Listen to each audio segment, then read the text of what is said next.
Aleyküm salam və rəhmətullahi və barakatuhu. Qardaş soruşur ki, yəni fotoaparatdan çəkilən şəkillər barəsində alimlərin icmasında ancaq zəruri halda icazə olduqlarını bildiriblər. Məsələn, pasport üçün, müəyyən sənəd üçün. Bəs yadigar olsun deyə şəkil çəkdirmək olarmı? Bir də ki, hər hansısa sayta profil şəkil olaraq qoymaq olarmı? Yəni kişilərə aid, qadınlara deyil. Ümumiyyətlə, qardaş, şəkil icazəli deyil çəkdirmək. Çəkmək və çəkdirmək icazəli deyil. İstər fotoaparatla, istər telefonla, istər başqa alətlərlə çəkmək icazəli deyil. Və özün qeyd edirsən ki, burada yalnız zəruri halda alimlər icazə veriblər. Zəruri hal nə deməkdir? Zəruri hal odur ki, orada məsləhə var. Yəni, orada fayda var. Orada fəsad yoxdur.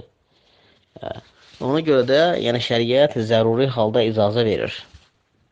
Yəni, məsləhə nədədir? Məsələn, bir insan deyək ki, məsələn, yaşadığı ölkənin qanunlarına görə şəxsiyyətini təsdiq edən sənədin üzərində şəkil olmalıdır. Artıq bu məcburdur orada şəkil çəkdirməyə.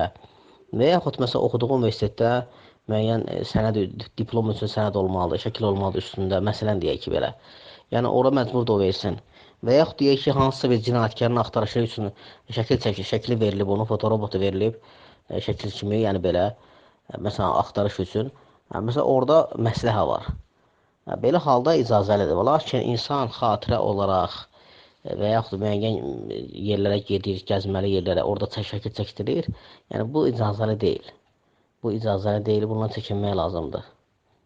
Bundan çəkinmək lazımdır. Çünki insan yəni şəkil çəkəndə nə qədər günahların altına daxil olur.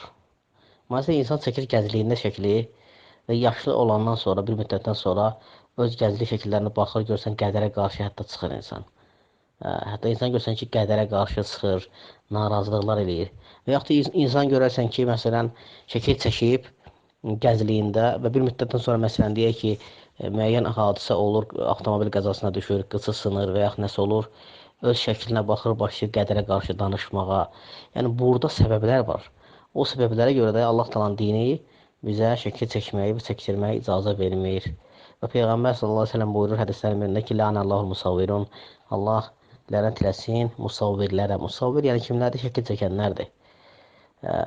Və həmçinin qiyamət günü şəkil çəkən insana deyiləcək ki, yəni çəkdiklərinə, yaratdıqlarına can ver, bacarırsansa və insan heç dilə bilməyəcək və ona görə ona əzab verəcəklər və s. hədislərdə varid olub. Ona görə çəkinmək lazımdır ümumiyyətlə.